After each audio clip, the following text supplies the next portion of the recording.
네, 이만큼.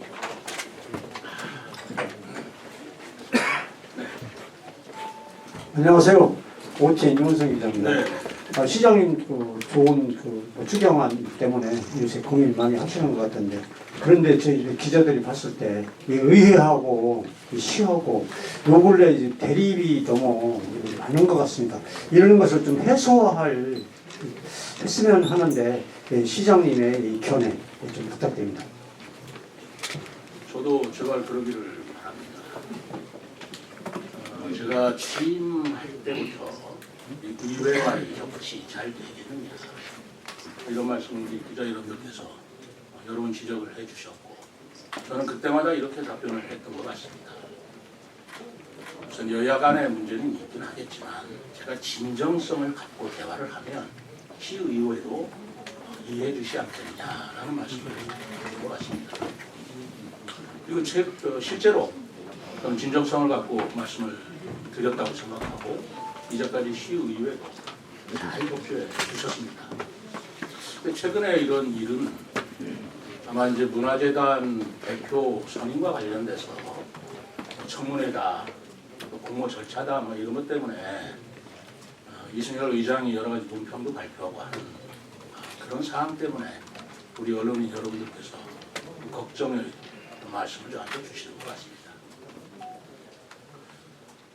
기왕에 질문을 주셨으니까 그럼 제가 솔직하게 답변을 하겠습니다. 저는 우리 세종시가 지금 안고 있는 정치 구도의 문제를 너무나 잘 알고 있습니다. 그렇기 때문에 저 나름대로 의회와의 협치, 의회와의 소통을 위해서 나름대로 노력을 많이 했습니다. 오늘 처음으로 말씀드리는 겁니다만, 그동안 이순열 의장께도 언제든지 만나서 얘기합시다. 1대1로도 좋고 의장과 시장과 1대1도 좋고, 또는 상임위원장 전체와 저하고도 좋고, 그리고 의원 전체를 해주시면 또 의원 전체하고도 좋고, 아니면 개인적으로 만나자고 그러면 얼마든지 만나겠다 라고 여러 차례 말씀을 드렸습니다. 여러분들 아시겠지만 작년 12월 18일인가요? 우리 의원 여러분들께서 여수에서 워크숍을 개최한 적이 있었습니다. 제가 여수까지 갔습니다. 가서 우리 의원 여러분들과 같이 저녁 식사하면서 여러 가지 의견도 나누고 참 분위기 좋게 의원 여러분들의 말씀을 듣고 했습니다. 작년 12월 2일인가요? 제가 의장께 말씀드렸습니다. 시장하고 의장하고 주기적으로 만나시는 겁니다. 차라리 서로 바쁘니 조찬 모임을 하자. 그래, 조찬 모임을 그것도 기회로 하지 말고 매달이든 주기적으로 계속 만나서 이러저런 모든 얘기 다 나누자. 그렇게 얘기를 해서 12월 1일 조차를 함께 하기로 했습니다. 여기 제가 부시장께는 지시를 했습니다. 행정부시장한테는 의장님께는 요구를 해드려서 여러 가지 시의 현안이 있으면 부시장이 직접 주기적으로 만나 보고를 해드리시오라고 지시까지 한 바가 있습니다. 그리고 1월 24일인가요? 우리 이순열 의장께서 미국 출장을 갔다 온 적이 있었습니다. 그때 본회의를 개최하셨는데 출장을 갔다고 해서 제가 의장실을 방문했습니다. 출장 잘 다녀오셨냐 얘기도 나누고, 그때 문화재단 대표 공모에 관한 사항을 앞두고 있기 때문에 제가 먼저 청문회 얘기도 했습니다. 청문회 방법도 있고 공개적으로 공모하는 방법도 있는데 결국 목적은 좋은 분을 모시라는 거 아니겠습니까? 그렇다면 공모에 의해서 제가 철저하게 공개적으로 공정하고 투명하게 할 테니 저를 믿어주시기 바랍니다 라는 말을 드렸습니다. 거기서 어떤 의견이 특별한 말씀이 계신 거라고 저는 생각지 않습니다. 그리고 같이 나란히 본회의에 입장했던 기억도 있습니다. 저는 이순열 의장에 대해서 지금도 굉장히 인간적으로 친근감을 가지고 있고, 우리의 성품이나 여러 가지 말씀을 하는 거 보면 굉장히 부드러운 호감도 가지고 있습니다. 근데 최근에 저는 왜 이순열 의장께서 이렇게 논평을 통해서 그리고 평소에 이순열 의장의 모습에서 보이는 그런 언성의 언사나 내용이 이렇게 의사표시되는지 이런 걸 모르겠습니다. 조찬에도 갑자기 안 하겠다라고 연락이 왔습니다. 우리 부시장한테 주기적으로 만나서 의장께 보고를 드려라 하는 것도 안 받겠다라고 연락이 온 걸로 제가 알고 있습니다. 왜 1년에 이런 일이 벌어지는지 저는 그 연고는 아직도 모릅니다. 그리고 문화재단 이 부분에 대해서 맨 처음에 청문회 얘기를 하시던데 청문회는 이렇습니다. 여러 번 말씀을 드렸지만 우리 조례 임원 추천 회의를 구성해서 추천하는 것은 강행 규정입니다. 그건 어길 수가 없습니다. 그것도 개정된 조례에 의해서 의회가 3명, 시장 추천 2명, 그리고 재단단체에서 2명, 7명의 임원 추천 회의를 구성해서 그건 그 문화재단 대표 임명에 대한 심사를 한 것으로 알고 있습니다. 그러나 이렇게 그 임용에 대해서 공개 채용하는 것은 임원 추천 회의를 구성해서 하는 것은 그건 제가 반드시 따라야 할 강행 규정이고, 그러나 청문회를 할 것이냐 말 것이냐는 그건 시장이 판단해서 할 수도 있고 안 할 수도 있고 한 재량 행위로 조례에 규정이 되어 있습니다. 지방자치법도 되어 있고요. 행정행위는 크게 기속행위와 재량행위가 있어서 기속행위는 반드시 지켜야 하는 것입니다. 그러나 재량행위라는 것은 기관장이 시 전체의 사정이나 시민 전체의 종합적인 판단을 통해서 할 수도 있고 안 할 수도 있는 겁니다. 저는 여러 가지 종합적 판단에 의해서 공모를 해서 공정하게 투명하고 하는 것이 그것이 절차적으로도 맞고 또 공모에 응한 분들에 대한 예의로도 맞겠다라고 생각해서 청문회를 안 했던 것입니다. 그것은 정당한 권한이고 제가 할 수 있는 행위인 것입니다. 주어진 정당한 권한 내에서 제가 일을 한 것입니다. 그것이 왜 독주가 됩니까? 정당한 권한 내에서 일을 한 것이 독주가 되고 독선이 되고 그것이 책임을 물어야 되고 더더구나 그것 때문에 협치를 안 해야 된다고 이렇게 겁박을 받아서 이게 온당한 것인가 저는 의아합니다. 그것은 저의 정당한 권한인 것입니다. 저의 정당한 권한이 무시당하고 그 권한이 갑자기 다른 권한에 의해서 짓밟혀진다면 정당한 권한을 짓밟는 그 권한 행사가 그게 권한의 남용이 권력의 남용 아닌가 저는 그렇게까지 생각을 합니다.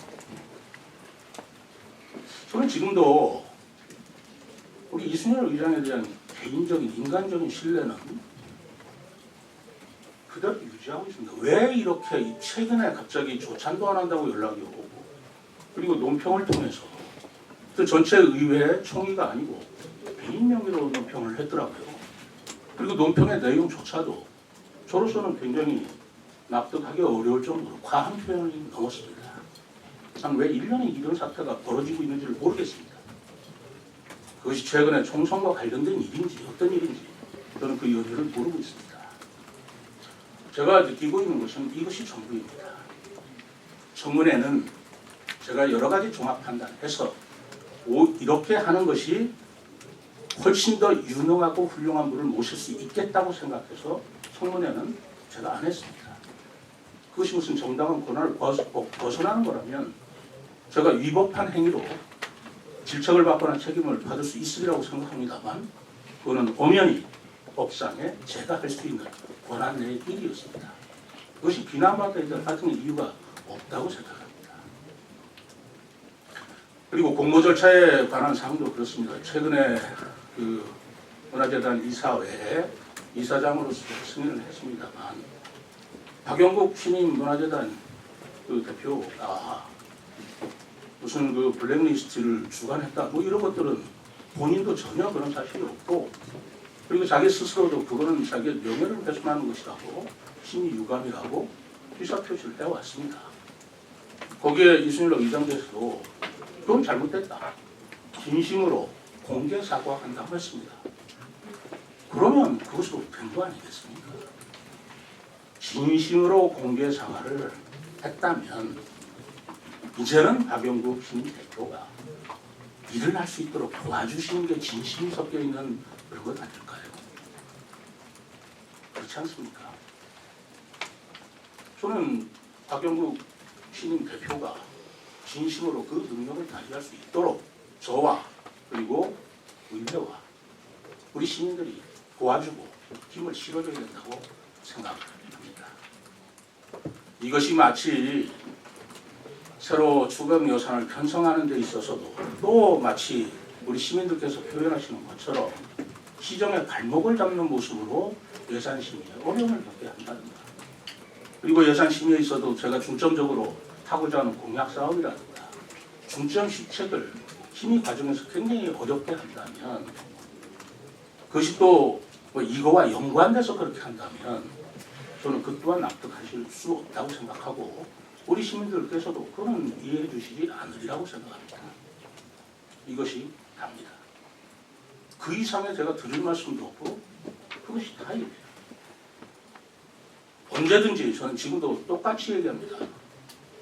언제든지 누구든지 무엇에 관해서도 만나서 얘기합시다. 의장님 한 분이라도 좋고 상임위원장 나는 해도 좋고 전 의원이라도 좋고 아니면 개인이라도 좋습니다. 무슨 거기에 제가 거리낌이 있고 무엇이 두려워서 얘기를 못하겠어요. 저는 그렇게 많이 주장해왔고 또 전달을 했고 우리 참모들은 다 압니다. 협치하지만 더 이상 제가 그럼 어떻게 해야 되겠습니까? 저는 그 사실을 사실은 뭐 의장이나 우리 간부들하고만 한 얘기라서 밖으로 이렇게 자꾸 야발거리고 얘기하는 게 정치 더 이상 옳은 거냐라는 생각이 들기도 해서 이제까지 이런 얘기를 누구한테 해본 적은 없습니다만 오늘은 하지 않을 수가 없다는 생각이 들었습니다. 여러 차례에 걸쳐서 의장하고 개인적으로도 만나도 좋고 조찬도 주기적으로 해도 좋고 상임위원장들하고 해도 좋고 전 의원이라고 해도 좋고 누구든지 의원이 저를 만나자고 하면 만나고 있습니다. 또 지금도 그렇게 하고 있어요. 협치라는 게 뭐겠습니까? 의사소통 아닐까요? 저의 그런 노력을 많이 진정성을 갖고 받아주고 이해해 주시고 시민들이 많이 알아주셨으면 좋겠습니다. 네, 감사합니다.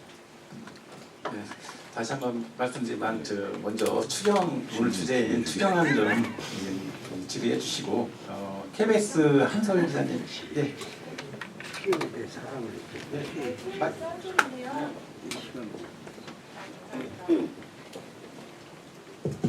네, 시장님 방금 말씀 주셨는데요. 네. 오늘 몇 가지만 더 여쭤보면은 그 박영국 대표께서 이번에 인사 검증 과정에서 자신이 블랙리스트와 관련된 사유로 징계를 받았다는 사실을 그 자기 검증 기술서에 상세히 적으신 걸로 알고 있어요. 근데 이걸 추천위원들께서 이게 제공하지 않는 자료이기 때문에 검증 과정에서 확인을 못 하셨는데요. 질문이 3개인데 이 징계와 관련된 사실은 누구에게 제공됐고 확인을 한 건지, 그리고 시장님께서는 임명 전 그 최고점이었던 두 분을 보신 걸로 알고 있는데 이 자기검증 기술서를 제공받으셨는지 그 징계 사실을 확인하셨는지 알고도 임명하신 건지 궁금합니다. 네. 저는 못 봤습니다. 이번에 인사는 우리 전임문화재단 대표였던 김정률 대표가 우리 실무자들하고 같이 협의해서 하는 걸로 알고 있고요. 저는 일체 관여를 하지 않았습니다. 심지어는 누가 응모를 했는지조차도 사후 보고를 통해서 알았습니다. 그리고 자기검증 기술서라는 것이 도대체 왜 작성돼야 되고 또 누구한테 제공되고 하는지조차를 저는 알 수 없고, 다만 보고를 통해서 들은 바로는 자기검증 기술서도 이제까지는 받지 않았던 것을 좀 더 공정하게 하기 위해서 이번에는 그 서류를 요구를 했고, 그 서류를 요구한 이유는 나중에 그 대표가 선임이 되면 경찰의 범죄 경력 조회를 하게 됩니다. 그때 제공할 수 있도록 내라고 한 것입니다. 그러니까 임원 추천 위원들한테 그거를 제출하기 위해서 받은 것만은 아니라는 겁니다. 그리고 임원 추천 위원들한테 이것을 제출하라고 하는 어떤 근거도 그리고 규정도 없습니다. 그렇기 때문에 자기검증 기술서를 작성해서 제출했다는 그 사실과 그리고 그것을 임원 추천한테 제공했다 안 했다는 전혀 별개의 문제고, 이 또한 자기검증 기술서를 임원 추천위원들한테 제공했냐 말 것이냐 라고 하는 것들은 강행되는 것도 아니고 아무것도 아닌 것입니다. 다만 그 보도자료를 통해서 자기검증 기술서를 임원 추천회의에도 제공했다라는 보도가 나갔다고 합니다. 그것은 잘못됐지요. 그래서 즉시 문화체육국장이 우리 기자실에 와서 그것은 보도자료에 나간 내용이 잘못됐습니다. 임원 추천위원들한테는 제공되지 않았습니다. 라고 해명한 걸로 알고 있습니다. 그것이 그 제공하도록 되어 있지도 않은 자기검증 기술서를 제공하지 않았다고 무슨 공정 절차에 하자가 있거나 임용을 철회할 만한 이유가 되는 것은 그것은 그런 유례는 없는 것입니다.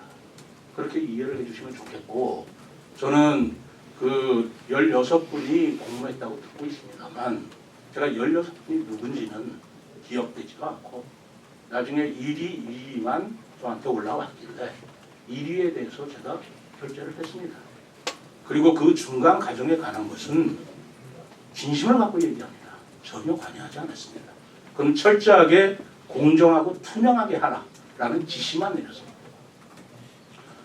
이제 김종률 지난 우리 미춘희 시장 때 임명된 김종률 전임 대표이사가 떠나는 날 환송회식에서 제가 만났습니다. 저한테 정말 감사한다고 하더라고요. 이렇게 철저하게 공정하게 해주신 데 대해서 감사합니다. 그리고 자기 임기를 끝까지 마치게 해주셔서 감사합니다. 그래서 내가 물었습니다. 그러면 정말로 공정하고 투명하게 했다는 것에 대해 대표가 책임질 수 있습니까? 맞습니다. 제가 그렇게 했습니다. 그렇게 얘기를 하는데 마침 와보니까 그 김종률 전임 대표이사가 요 절차에 대해서 입장을 말씀을 했더라고요. 그 내용을 보니까 임원 추천위원의 선임부터 공고, 접수, 심사 등 채용에 이르는 전 과정이 투명하고 공정하게 진행되도록 최선을 다했다라고 얘기를 하고 있습니다. 그럼 거기에 대해서 시장은 어떤 책임을 가져야 되고, 제가 왜 이렇게 해서 그 선임된 대표를 문제가 있는 것으로 봐야 하겠습니까? 답변이 됐는지 모르겠습니다. 답변이 안 됐는데요. 어떤 답변? 그분이 충분히 그 징계 사실을 자기검증 기술서에 기재했음에도 불구하고 위원도 못 보고 시장님도 못 보셨으면은 그 중요한 사실을 누가 확인했고 평가 과정에서 전혀 반영이 안 된 거 아닌가요? 그것은 그 전임 대표와 그리고 그걸 지원했던 우리 문화국의 실무자들은 왔던 것 같습니다. 그러나 저는 그것까지도 관여할 일은 아니라고 생각해서 전적으로 우리 문화재단과 그 우리 심리자 지원한 사람한테 맡겼는데요. 제가 그걸 봤다 안 봤다가 가지고 이게 사실의 문제가 되겠습니까? 왜? 선임한 것은 임원추천위원회입니다. 근데 제가 그럼 거기 봤다 안 봤다고 해서 그 영향을 받았겠습니까? 자꾸 이번에 시장이 이 대표이사 선임에 대해서 무엇을 받느냐 안 받느냐, 관여를 했느냐 안 했느냐라고 생각을 하신다면 저는 보지도 않았고 하지도 않았다. 이렇게 자신 있게 말씀드립니다. 우리 문화체육국장 보다 책임 있는 답변을 위해서 와서 말씀드리고 있습니다.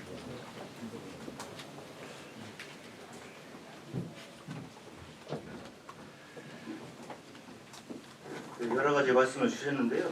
후보자 자기검증 기술서는 범죄, 경력, 조회 등을 위해서 결격 사유를 교차 확인을 위해서 기초 자료를 이제 받는 것이고요. 좀 쉽게 이해를 드리자면은 중앙정부에서도 자기검증 기술서를 받지만 그 검증 기관에서 활용을 하는 것입니다.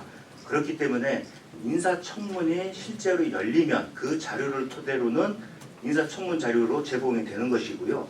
요 본 사항은 임원 추천위원회는 자질과 능력을 검증하는 중심에 일을 하신 거고, 향후에 2배수로 압축이 됐을 때 시장님께서 최종 결정하신 분을 토대로 저희가 수사기관에 그 자료를 토대로 맞는지 안 맞는지 그런 절차를 거쳤다는 말씀을 분명히 말씀드리겠습니다. 네, 또 질문하겠습니다. 네. 네, 세종TVN 인장규 기자님. 예. 지금 저기 추경안 기자회견인데 그래. 근데 추경안 기자회견 내용이 더 이상 질문이 없으면 그 후에 정치적인 문제를 하시죠. 그러시죠. 좋은 추경안에 대해서 일단 좀 질문을 해주시기 바랍니다.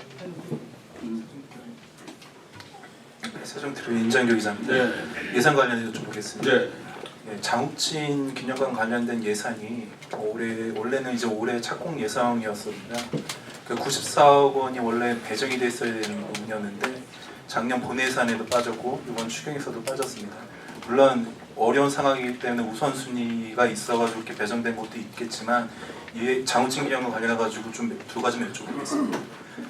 서울에서 덕수궁 미술관에서 장욱진 회고전이 열렸습니다. 서울 수도권에 있는 데서 수십만 명의 관광객이 몰렸고 그만큼 관광 유인력이 굉장히 강한데 장욱진 생가가 있고 그런 기념관까지 만드는 이번 사업은 사실상 세종시에서는 굉장히 중요한 문화사업 중에 하나인데 이 부분이 지금 밀리는 부분에서는 좀 아쉬움이 있는데 이 부분에 대한 예산 반영이 어떻게 될지 언제 올해 이제 추경이 다시 반영돼가지고 올해 예정대로 착공이 이루어질지에 대한 부분을 여쭤보고요. 그러함에도 장욱진 기념관이 지금 예정돼 있는 대로 운징이라 하더라도 하드웨어적인 부분에서만 좀 치중돼 있는 부분이 좀 강합니다. 이 부분에 대해서 사실은 지금 현재는 마을기록 문화관이나 이런 좀 전시행정적인 부분에서만 머무른다면 있으나마나한 그런 상황이 될 것 같은데 이에 대한 소프트웨어적인 부분에서 장욱진 기념관 이 부분은 이제 시장님 공약사항이기도 하기 때문에 이 부분에 대해서 앞으로 어떻게 준비하고 진짜 문화 도시로서 세종시의 관광객을 수도권에 있는 사람들도 오게 만들 수 있는 그런 상품으로 만들 수 있는 계획을 좀 말씀 주시면 감사하겠습니다. 좋은 질문 감사합니다. 우선 장욱진 화백 미술관은 그거는 반드시 추진되어야 할 사업이고 추진하겠습니다. 저도 경복궁에 열렸던 장욱진 화백 전시회 다녀왔습니다.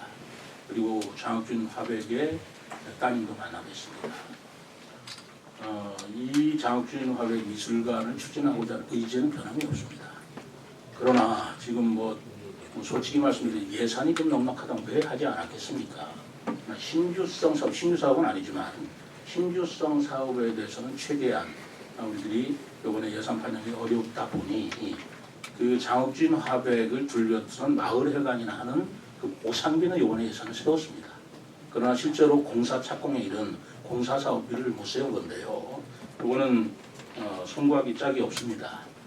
그러나 문화도시를 표방하고 있고 또 장욱진 화백이 우리 시의 큰 자산이라는 걸 생각하면 이거는 저희들이 최대의 노력을 기울여서 뭐 추경이 됐든 예산 재정에 조금이라도 우리가 틈이 보인다면 지원하도록 할 계획입니다. 네.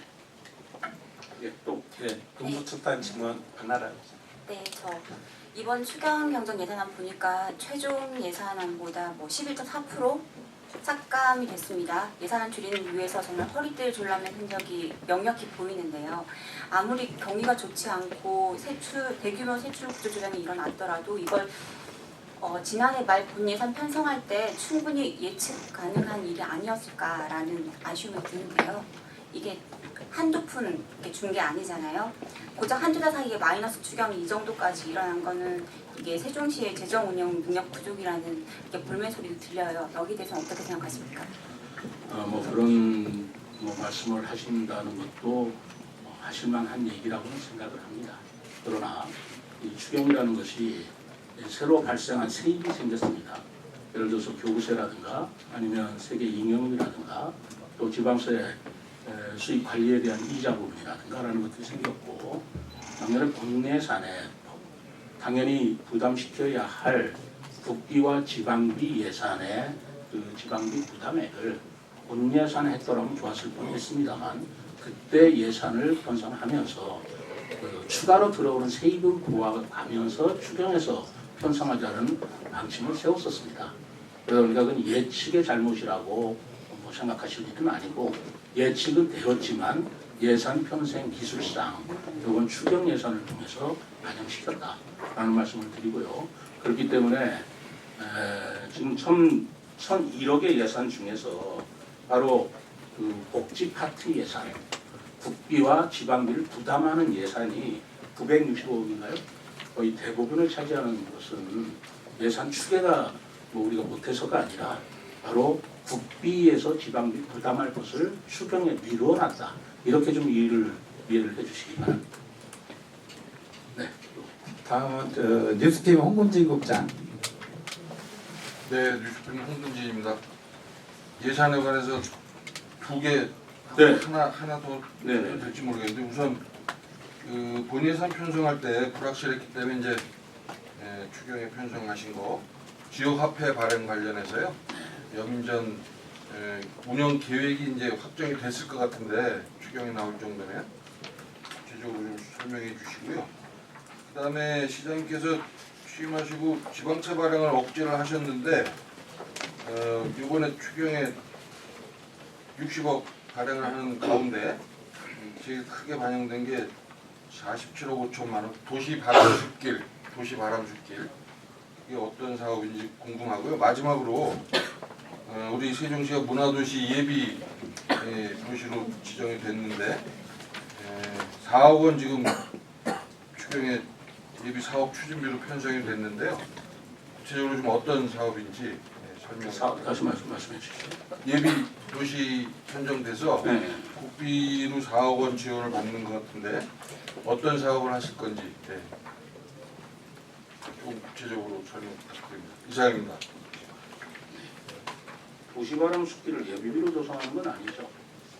원래 작년에 본예산 일반 예산으로 돼 있던 걸 이번에 이제 지방세 사업으로 돌리는 거고요. 새로운 건 아니고 자세한 사업은 그래서 조상이가 그러라고 하시죠. 네, 작년 본 예산에 그 11호 세워졌던 부분인데요. 그 부분을 지방채로 돌리는 사업이 되겠습니다. 그리고 도시 바람숲길은 그 도시 환경 정화의 의미가 되겠습니다. 미세먼지 감축이라든가 그런 걸 위해서 도시에 나무를 식재하는 그런 사업이 되겠습니다. 이건 산림청 사업 아니에요? 네, 국비 50%와 지방 비의 50% 사업이 되겠습니다. 네, 그 산림청에 지원이 되는 사업이기 때문에 지방비 매칭을 하지 않으면 국비도 지원이 안 되는 사업이라서 이번에 반영시켰다는 말씀을 드리고요. 이 여민전 말씀을 주셨는데 참 좋은 질문을 해주셨어요. 저도 질문을 하셨으면 하는 그런 내용이었습니다. 여민전이 지금 각 자치단체에서 그 여민전 예산을 삭감하거나 아니면 편성하지 않는 자치단체가 있는 것이 사실입니다. 그런데 우리 시는 왜 여민전 5%를 계속 유지하려고 하고 있느냐라는 말씀을 제가 분명히 드리고자 합니다. 여민전에 대해서 다른 자치단체에서 반영하지 않는 이유는 예를 들어서 소비를 많이 하는 사람들한테 혜택이 더 많이 간다. 그래서 오히려 역차별이다. 소비를 많이 하는 사람은 그만큼 유효수요가 많은 그래도 가처분 소득이 많은 사람이 소비를 많이 할 것인데 그분들한테 더 많은 혜택을 주는 게 옳으냐라는 그런 논리예요. 그 논리 맞습니다. 그런데 제가 세종시에서 여민전을 쓰고자 하는 그 논리의 바탕을 두고 있는 것이 아닙니다. 세종시는 현재 직주 근접의 원칙으로 다시 말하면 가족경제의 원칙으로 볼 때 사실 우리 세종시에 근무하시는 분들이 직장이 세종시에 있는 것이 아닌 분들이 많습니다. 다른 자치단체에 비해서. 그래서 대전이나 청주나 이런 데 직장이 많으신 분들이 소득은 거기서 창출하면서 소비를 할 때 그곳에서 하는 데는 여민전 혜택이 없지만 지역화폐 혜택이 없지만 세종시에 와서 소비를 하면 여민전 화폐를 주도록 해서 자금의 대외 유출을 방지하고자 하는 그런 뜻이 숨어 있는 것입니다. 그렇지 않다면 여민전의 혜택을 주지조차도 않는다면 바로 직장 다니시는 분들이 아무 혜택이 없다면 자기 직장 갖고 온 데서 소비할 가능성이 크죠. 그러나 소득은 외지에서 얻었다 하더라도 소비는 우리 지역에서 하실 수 있도록 유도하는 의미로 여민전을 제가 계속 유지해야 된다라는 말씀을 드리고 그것은 가처분 소득이 많은 자에 대한 혜택을 준다는 뜻이 전혀 아니고 오히려 자금의 역외 유출을 방지하기 위해서 하는 것이다 라는 깊은 뜻을 좀 이해해 주셨으면 고맙겠습니다. 네. 다음은 국민일보 전희진 기자님. 예, 국민일보 전희진입니다. 사실 저도 아까 전에 거기 이제 그 인사 전문 과정해가지고서 그거 좀 여쭤보려고 질문을 드렸었는데 일단 그 대표 관련해가지고 불렸는데 무슨 예산에 대해서 우선 아니 그러니까 끝나고 나서 주시죠? 저도 그러니까 좀 이따가 질문하려고. 네, 네. 우선 예산에 대해서 네, 이병기 국장님 예산 먼저. 예산에 대해서 설명해 주시죠. 예, 질문드리겠습니다. 세종방송 이병입니다. 두 번째 페이지에 보면요, 지금 이제 1,001억에 해당되는 이제 세입원 중에 10분의 1을 차지하는 게 지방소득세 납입관리자 지정, 이게 이제 해안부 네. 우리 항목 같은데요. 제가 기억하기로 이게 시출범하고 첫 케이스가 아닌가 싶은데 이게 뭐 앞으로도 몇 년 뒤로도 다시 또 이런 그 케이스가 다시 또 발생할 수 있는 거. 그것은요, 사실 돌아가면서 하는 거예요. 그러니까 이제까지는 우리가 그 납입 은행을 또는 그 이자를 다른 시도에서 받다가 이번에 세종시에 그 납입 은행을 지정해 준 겁니다. 그러니까 올해 1년은 저희들이 받지만 내년에는 다른 자치단체로 갈 수 있습니다. 네. 예산 관련해서는 저희가 다 되셨나요? 예산 아, 예. 관련. 네, 헤드라인 충청의 이동태입니다. 아까 그 업무 추진 경비를 첫 번째로 말씀하셨었는데요.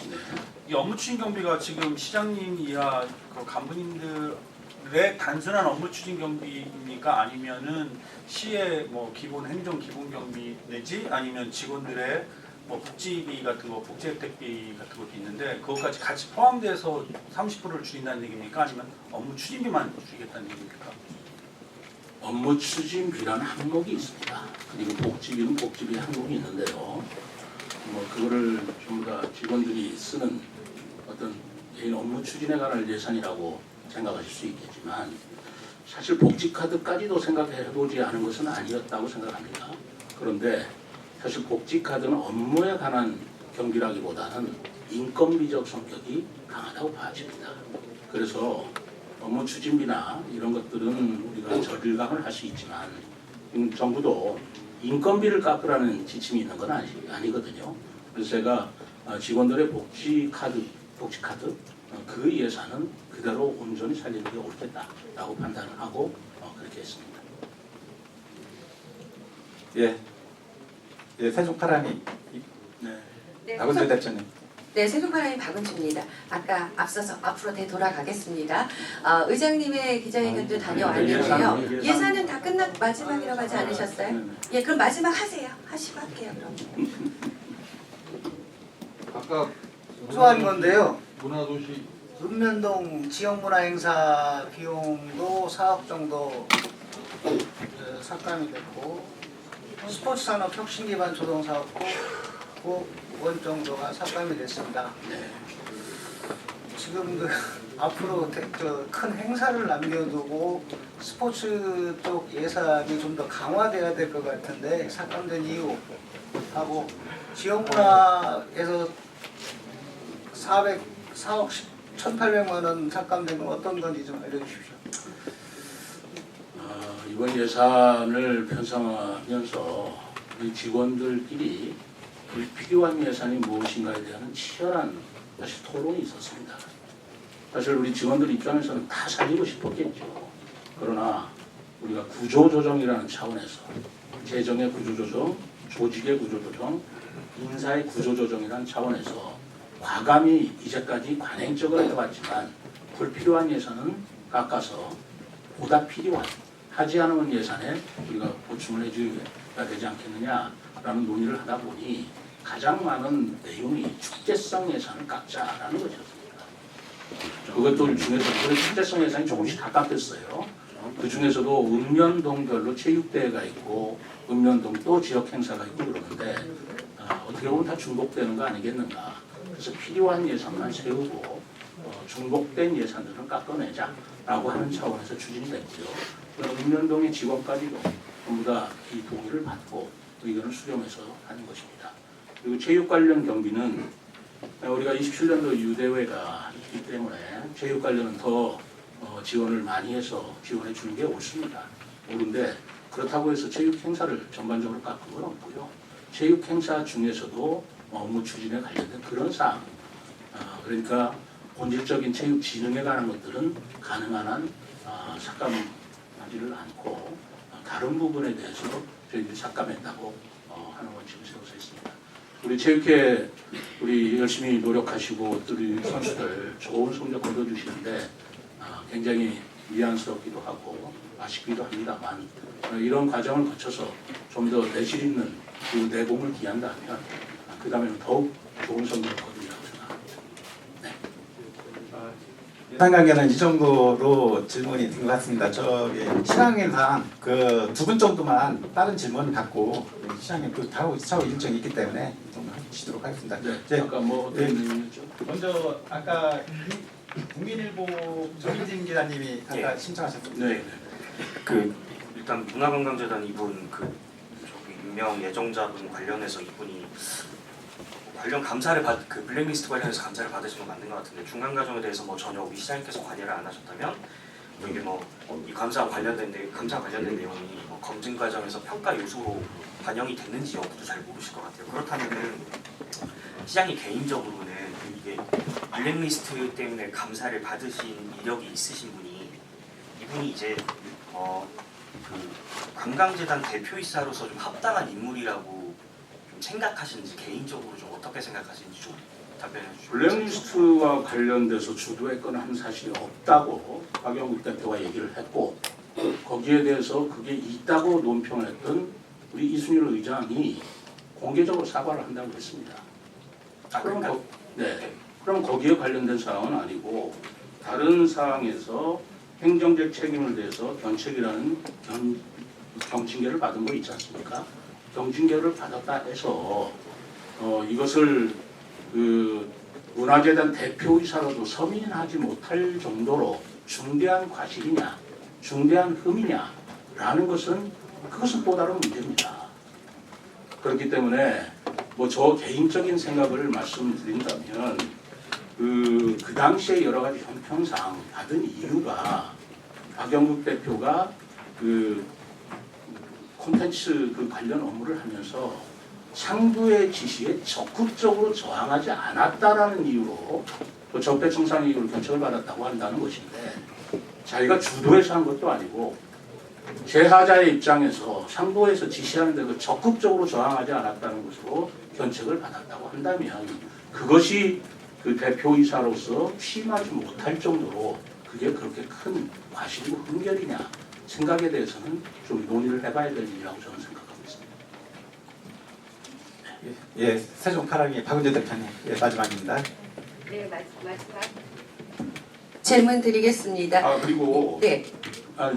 저기 아까 고민 말씀드리겠습니다. 그리고 그 박영규 대표이사가 제출한 자료에 의하면 그 징계조차도 2024년 2월 7일에 징계를 3년을 받았습니다. 그래서 징계 계력이 말소가 되었습니다.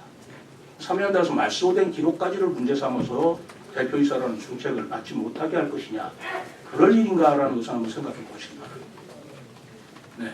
네, 지금 그 말씀을 해주셨는데요. 오늘 의장님의 기자회견도 그렇고 참여연대에서 하고자 하는 말도 그렇고 딱 2줄이에요. 다른 거 없습니다. 문학의 블랙리스트 관련 사실을 장관에게 보고까지 한 인사의 임명을 왜 강행했는가. 딱 이 2줄이거든요. 질문하는 것이요.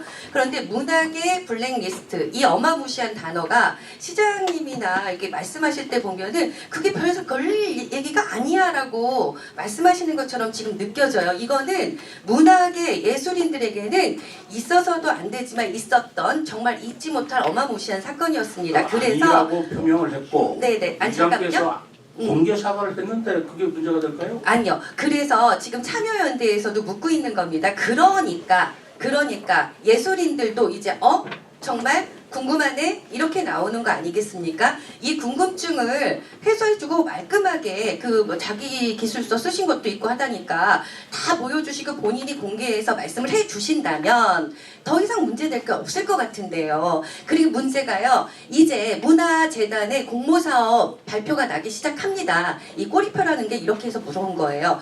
공모사업에서 되지 않았던 분들, 안 됐던 분들이 됐고 이번에 새롭게 되신 분들 있겠죠. 그동안 해오던 분들이 또 안 될 수도 있어요. 이건 뭐 어쩔 수가 없는 건데 이 꼬리표 때문에 혹시 이래서 그런 거 아니야? 라는 얘기가 나올 수가 있는 거예요. 이거는 정말 심각한 문제로 변질 수가 있습니다. 예술인들 사이에서는요. 그러니 공모사업을 앞두고 공모사업 발표를 앞두고 말끔하게 좀 이 내용을 본인이 나와서라도 깔끔하게 밝혀주시면 어떨까 하는 바람으로 말씀드립니다. 좋습니다. 우리 박영국 대표가 본인이 나와서 우리 기자들한테 뭐 해명을 하든 설명을 하든 저는 그거 숨길 것도 없고 그리고 감추고 그런 것이 아니다. 의회에서도 간담회를 갖자고 한다면 가서 응해줘라 라고 얘기를 하겠습니다. 네. 네, 또 네. 네. 간단하게 질문 드리겠습니다. 이순열 의장께서 오전에 절차상 문제가 있기 때문에 박영국 그 대표의 임명을 철회하고 재임명을 해야 된다고 이제 요구를 하셨는데 이거에 대해서 뭐 대충 대답은 나온 것 같지만 시장님 통해서 직접 얘기해 주시기를 바랍니다.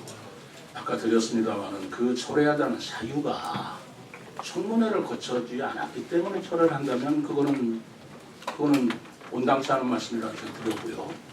그리고 또 하나의 사유가 자기검증 기술서를 임원 추천 위원들한테 나눠주지 않았기 때문에 철회해야 된다면 그것은 자기검증 기술서는 임원 추천위원한테 나눠주는 서류가 아니다 라고 지금 분명히 문체국장이 얘기했지 않습니까? 그런데 그것도 말하자면 절차상의 공정하고 적법한 것입니다. 적법한 절차를 밟은 사람을 왜 철회를 해야 옳습니까? 나는 그건 동의할 수 없습니다. 또 뭐 말씀한 시장님 시스템 이해가 잘 안 되는 것 같은데요. 우리 기자들도 그렇고. 이 아마도 시장님도 저 선출직 공무원으로 하셨으니까 그때 교차 검증 기술서를 내셨을 겁니다. 아마 출마해 본 사람들은 그걸 다 낸 걸로 알고 있어요. 그래서 그게 지금 우리 기자들이나 다 착각을 하고 있는 것 같은데 그거는 어떤 점수를 얼마를 주고 해서 빼고 넣고 하는 서류가 아니고 아까도 저 의장한테 질문을 했는데 본인도 그걸 냈을 테니까 교차고 겸증용이에요. 그러니까 내가 한 말이 틀리면 거기에 대해 책임을 진다는 거지 내가 내가 거짓말만 안 하고 그대로 써놨으면은 그 아무 하자가 없는 건데 자꾸 그걸 가지고 마치 그걸로 인해서 심사를 하는 것처럼 얘기를 하니까 굉장히 오해가 있는 것 같아요. 교차 검증용 기술서입니다. 아이고 감사합니다. 네. 설명을 해주시니까. 그리고 또 하나 아까 우리 기자분들 그 전에 한번 기사가 나온 적이 있는데 지금 박영국 예정자께서 106건에 걸친 블랙리스트 작성자라고 돼 있어요. 근데 그 106건이 뭐냐면 한 개 106개 사업이 아니고 한 사업에서 7명도 되고 8명도 되고 이렇습니다. 예를 들어서 어떤 사업을 하는데 우파 사람을 뽑았으면 좌파 사람이 그걸 신청을 했는 사람이 7명이면 그게 7건이 되는 겁니다. 근데 이분은 꼭 그 좌우를 가리지 않고 본인은 했다라고 하지만 그 이제 당한 쪽에서 보면은 나를 하지 않은 거예요. 그래서 106건이나 되는 건데 그 106건이 아무 혐의 없다고 나오는 거잖아요, 나중에. 그게 재판을 받은 결과고. 좀 뭐 거기까지는 제가 몰랐습니다만 그게 사실이라면 사실대로 우리 여러분들이 이해를 해주시고요. 그리고 자꾸 이렇게 이 주홍 글씨를 쓸 일은 아니지 않냐라는 생각이 저는 듭니다. 본인이 블랙리스트 주도하지 않았고 또 그 진두지휘 한 바도 없고 그렇기 때문에 그렇게 했다고 주장한 것에 대해서 주장한 사람조차도 잘못했다라고 진심으로 공개 사과를 했으면 이것은 더 이상 문제를 삼지 않아도 되는 거 아니겠어요? 자, 견책을 받았다 그러고도 시키느냐? 우리가 그 중앙정부에서 청문회를 할 적에도 살다 보면 여러 가지 잘못이 있지만 용서 못할 몇 가지 6개, 7개 사항이 있습니다. 그 이외의 사항들은 청문회에서 통과시키고 하는 것입니다. 무슨 징계 조금이라도 받았으면 대표이사 안 된다. 이런 논리가 어디 있는지 저는 이해가 안 가요. 더더구나 이 사항은 사면까지 받은 사항인데 그것도 안 된다 이렇게 주장한다는 것은 뭐 어떻게 받아들여야 되겠습니까? 제 입장에서는 어떻게 받아들여야 되겠습니까? 과도하지 않는가라는 생각이 들지 않겠습니까? 저는 지금 이 문제에 대해서 다시 한번 얘기를 합니다. 이 문제는 해명될 것은 해명됐고, 자 청문회도 안 한 것이 문제일 수가 없는 것이고, 그리고 자기검증기술서를 제공하지 않은 것도 문제가 될 수 없는 것이라면, 그렇다면 이제는 해명될 거 해명되시고 소명할 것으로 소명이 되었다면, 더더구나 그 재단에서 이번 인사 임원 청문회를 주관했고 운영했고 그리고 책임을 지었던 전임 대표에서도 공정하고 투명했다라고 자기가 입증을 해주는 마당이라면, 그럼에도 불구하고 자꾸만 문제 있다고 주장하는 것은 무엇이겠습니까? 이제는 우리가 일을 하도록 협치도 하고, 이제는 서로 도와주고 시정이 잘 발전되도록 견제와 균형을 받겠습니다. 그러나 언제까지 이 문제를 가지고 시정에 한 발짝도 못 나가는 게 이게 올바른 것인가라는 저는 생각을 합니다. 저는 지금도 말씀드립니다. 누구라도 언제든지 무엇이라도 소통합니다. 협치합니다.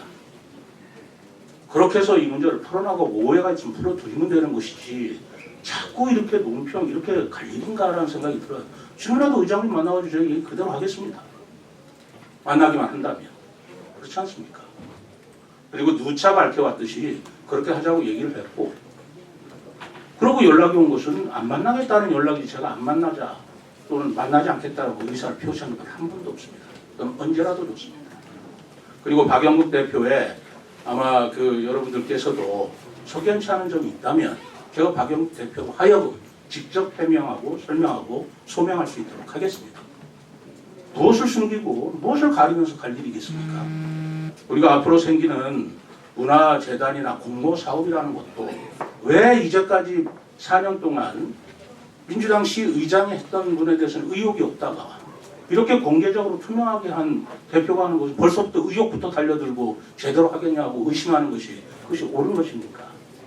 또 그러지 못하도록 제가 감독을 하겠습니다. 네, 이상으로 브리핑을 마치겠습니다. 네, 참석해주신 언론분들과 시청해주신 시민 여러분께 감사드립니다.